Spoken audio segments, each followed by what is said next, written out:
Have you heard? Have you heard?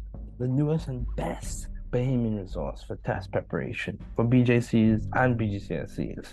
Check us out on Facebook or at anansibahamas.com. Again, check us out on Facebook or at www.anansibahamas.com, where Mr. Ferguson is the COO. There are a lot of resources, especially for Bahamian students.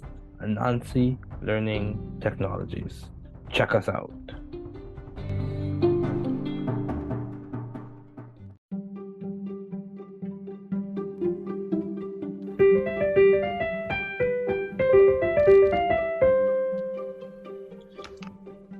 Welcome to the new Chemist. We're glad you're listening.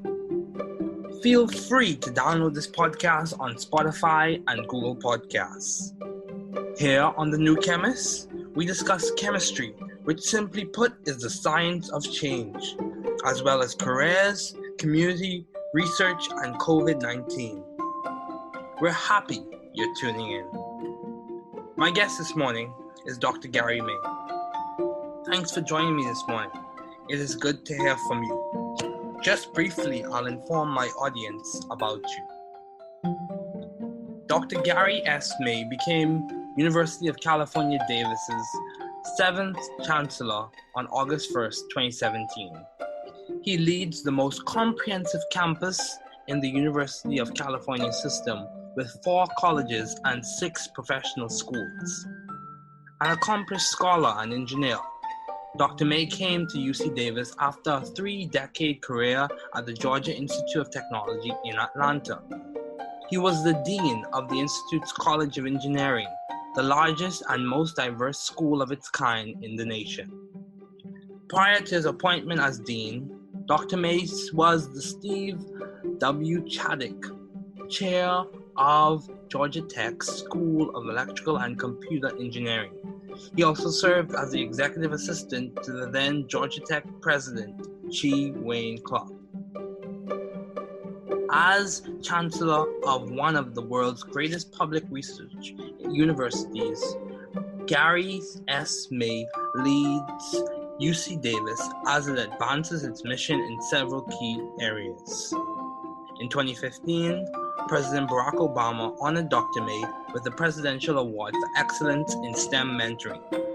In September 2018, Dr. May was inducted into the National Academy of Engineering, one of the highest honors in the field, for his innovations in educational programs for underrepresented groups in engineering and his contributions to semiconductor manufacturing research. In April 2020, Dr. May was elected to the American Academy of Arts and Sciences under the classification of Educational and Academic Leadership. Dr. May has won numerous honors for his research and was named Outstanding Engineer Alumnus of UC Berkeley, where he earned his master's and PhD degrees in electrical engineering and computer science. A prominent voice in higher education, Dr. May is married to Miss Michelle R. May, a software engineer with CNN.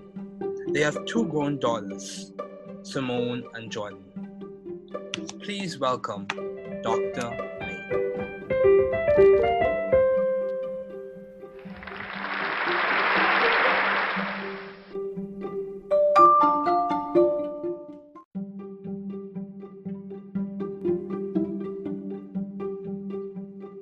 Good afternoon, Dr. May. Thank you again for joining us on the new Chemist. Let's get started. Do you have any advice for those wanting to pursue the field you are currently working in? First, David, thanks for having me. I'm glad to be the inaugural guest on your podcast. That's a real honor for me. Yes. The advice I give for people who are interested in engineering is you have to find the part of the field, the discipline that you're passionate about. You have to really enjoy the mathematics and the science, but you have to really also find that discipline of engineering that makes you want to get out of bed every day and go to work and do something fulfilling. So that could be, for my case, it was electrical engineering, but, it could be biomedical, mechanical, aerospace, whatever it is, something that, tugs at your fascination and makes you curious and makes you want to solve problems. Okay, yeah, that's very good. So what has been some of the most beneficial advice you have received to date? Well, I've gotten much advice over my life and my career. I think, starting with my parents, who, the old advice was, go do that homework, boy.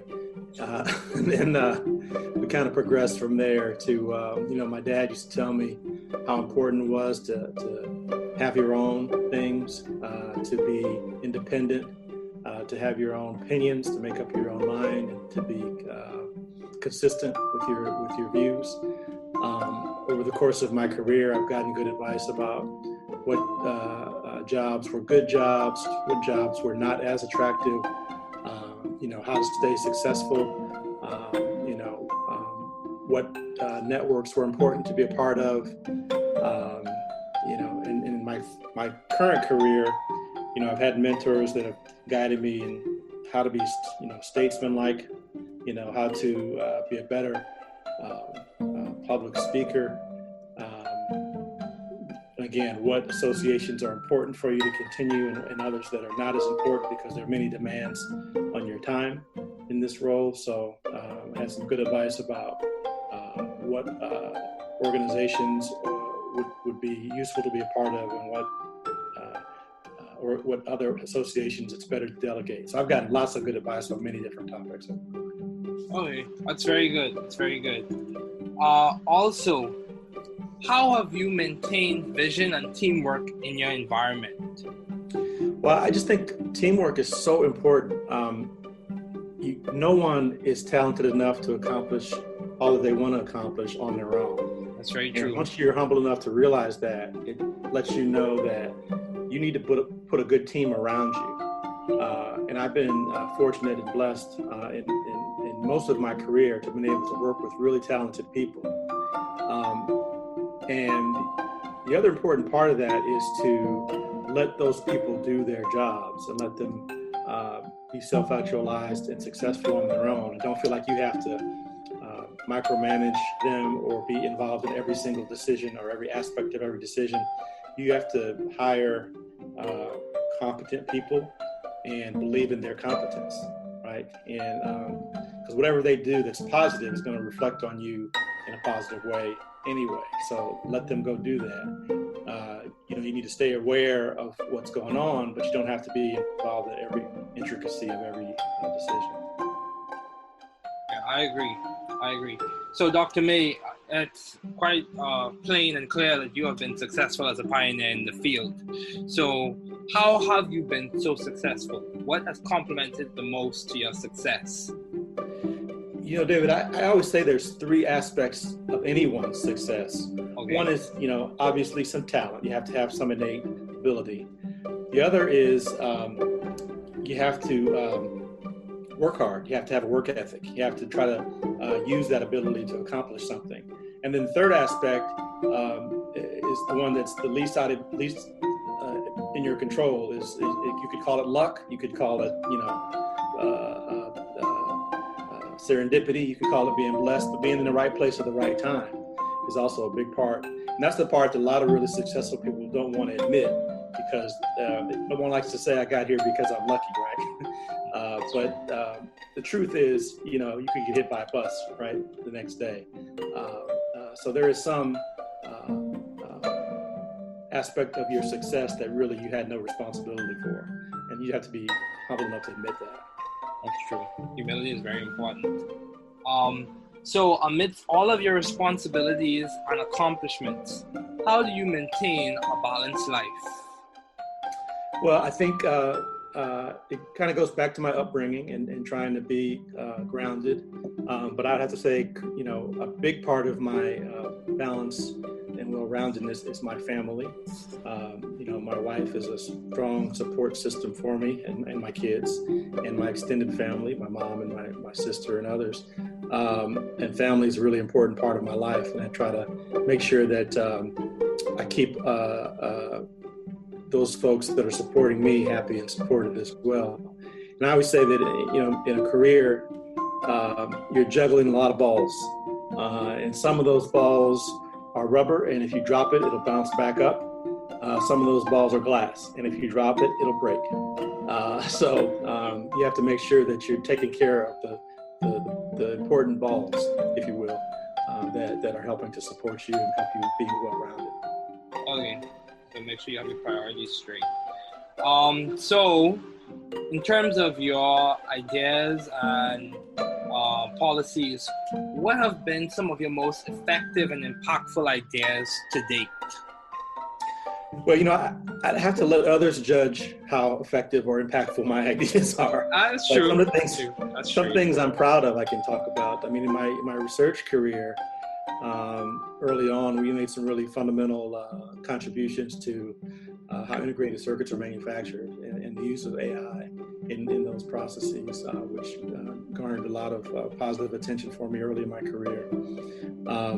And sort of in parallel with my research, I've always been interested in broadening participation in STEM fields for underrepresented students. And I think I've made some real good contributions in that area as well, which led to, eventually a presidential award a few years ago. And I think as an academic leader, I've had some contributions that I'm proud of in terms of having programs ranked very highly, producing many successful and talented graduates, raising lots of funds, whether it be philanthropy or research awards. So a lot of ideas contribute to those successful outcomes in those areas of my life. I agree. And even the SURE program at Georgia Tech, which was very, very, very effective and instrumental, and I even benefited from that program as well. Yeah, so I'm grateful for it. How have you sought or found the right environment for you to thrive scientifically and intellectually? How did you find it? Or how are you seeking it? Well, I think I always look for an environment that allows me to be my complete self. So I certainly have some intellectual challenges that I like to pursue. So you want to find a place where you can do your work and do your scholarship, but you also want to find an environment that allows you to be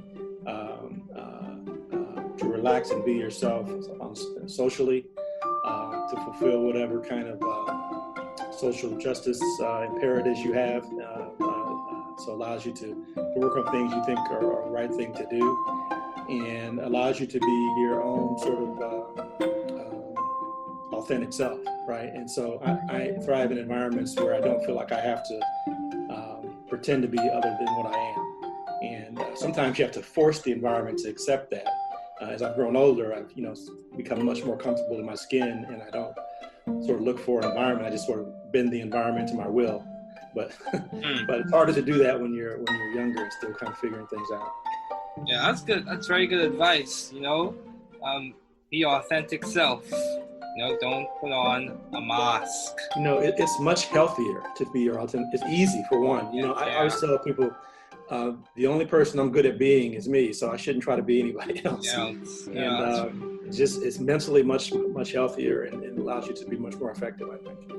Yeah, it's true, because, at the end of the day, you are responsible for you, and the best person you can be is yourself.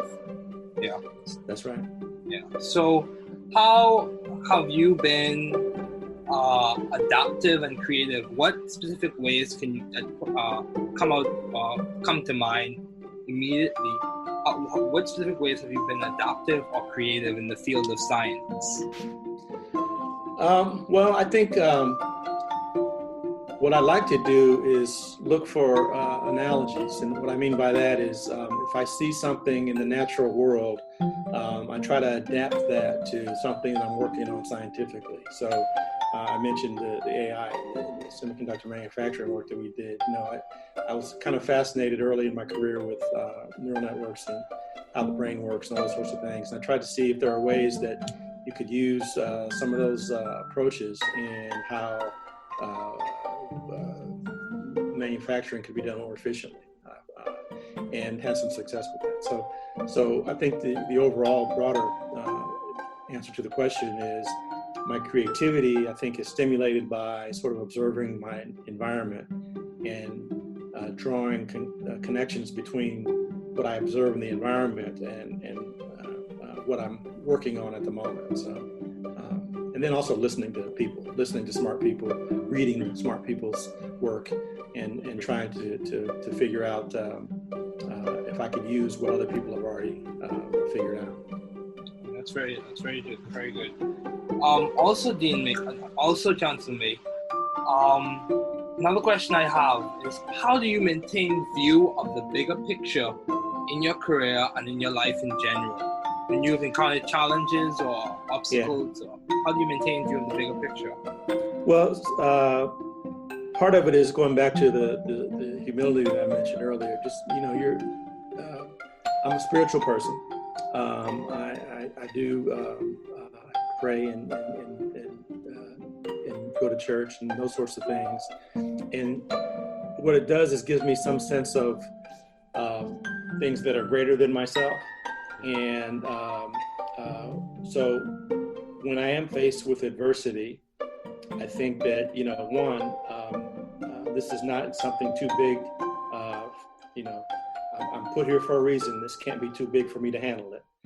And two, adversity builds your character. Everyone's going to face it. You got to learn from it. It's like in business, they talk about fast failure. You fail fast, but you learn from it. You don't repeat it. So you don't, although adversity doesn't always feel good, often doesn't feel good when you're going through it. When you reflect on it, going back, you try to figure out what you can learn from that experience and how you can apply it going forward. Yeah, that's very true. One of the things I've heard about is, reflecting on your actions and not just going about doing. As well, you've made a lot of impact in the field of education, a lot of impact. So specifically to those who want to make a similar impact in that specific field, what advice would you give to those, like especially those who are pursuing careers in academia, or as professors or deans or administrators? What advice would you give them specifically? Well, I think in academic leadership, we're going to start there. The important thing is to be able to find fulfillment in other people's success, right? So, early in my career, it's much more about being an individual contributor and, establishing a track record and getting recognition and award, et cetera. But in leadership, that stuff is not as important anymore. It's a nice thing if I get an award, but really it's much nicer if I provide an environment here at UC Davis where our students or our faculty or our community, people in our community can be successful. So you have to kind of switch gears on your sense of what makes you, what charges you up. And so I couldn't be happier than I am when I see someone here get a big award or do something that's notable because we provided an environment that allowed them to be successful, whether that be laboratory space or funding or some sort of enrichment program or encouragement in that way. And that's where I get fulfillment now. Okay. Wow, that's good. Yeah, I agree. It's the idea in which you move beyond focusing on yourself and trying to help other people as well, develop themselves. So what have been your long-standing interests, the overarching theme, if you had to sum it up in short, what would be your long-standing interests in the field of science, if you had to sum it up in short? Oh, wow, that's hard to do it in short. I think, I was a kid. I loved, I had a chemistry set. I had erector sets and Legos and all those sorts of things that kind of sparked my interest in science and engineering. I've always wanted to figure out how do things work and how can I make them work better, if you have to sum it up in a short, pithy sentence. Okay. And that includes, people. I try to figure out what motivates people, what helps them in their own pursuits, and how can I assist them in achieving those pursuits. Now, as well, you mentioned how you chose electrical engineering as a field to major in. Yeah. To be more specific, why did you choose that field? What led you to choose that? What made it click? What did it click with you, or what made you choose that? Well, or encouraged you to choose it? It was a path, I guess, that I was on because I had been in programs. First of all, you take these various aptitude tests as a kid, and they tell you you're good in this, you're good in that. So I was good in math and science. They said engineering would be a possible career for me. I did a program in high school called Develop Engineering Students. It's a summer program that was sponsored by McDonnell Douglas in St. Louis, my hometown, which is now Boeing. But anyway, I did that program and got a chance to see what engineers did in their day-to-day operations, and got some mentoring for the engineers there, which led me to select that career. And now the specific discipline of electrical versus some other engineering discipline was much more serendipitous than you might think. I mentioned I had a chemistry set. I thought about chemical engineering, thought about mechanical. I had done these Heathkit radios as a kid, where you actually put together the coils and antennas and various pieces and power sources to make a real radio. So that was the interest in electronics. But I feel like I could have done any discipline in engineering and had some fulfillment or success. I just decided to just pick electrical, kind of more on a whim than anything else. But it worked out okay for me. Yeah, I would say so too. Also, I remember reading about you doing research in semiconductors. Mm-hmm. So why did you choose semiconductors to do your research in? So this is going to sound funny, but when I was taking on my EE classes as an undergrad, the ones that were most challenging for me were the integrated circuit and semiconductor physics classes. And so I gravitated toward not the ones that were easier for me, but the ones that were challenging. And that's where I wanted to meet that challenge. That's where I ended up in semiconductors. Okay. Wow. That's very good. It's very interesting. Also, Chancellor May, I would ask this last question. Amidst all of the things that are transpiring in the world today, what keeps you going? What keeps you encouraged? What keeps you optimistic? Well, I mentioned being a spiritual person, so I have a firm commitment in trying to make things better. That helps me keep going. I want to build a better world for my family and for my broader community. I always say I have 3 things I want to do every day: learn something, help somebody, and make the world a better place. So I try to keep that going every day. And I am an optimist, so I do think we can make things better. Days, times like this, it's hard to see that because there's so much negative going on. But I am encouraged by, some of the small things I see. People starting to, really focus on social justice more than I've seen in my lifetime. I find that encouraging. I don't think, obviously we have a long way to go, but so you look for little things that make you feel more optimistic, and that keeps me going. Okay, that's very good. Thank you, Dr. May, for your time. I really appreciate having you on this podcast. My pleasure, David. Thanks for having me. Good luck with the podcast. Yes, sir.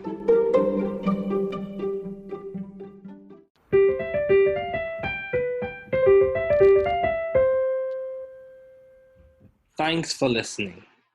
We're glad you were able to tune into this podcast.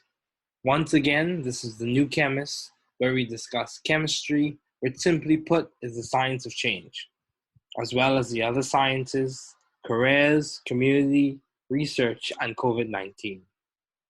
Thanks again for listening. Note, the views on this podcast represent those of my guests and I.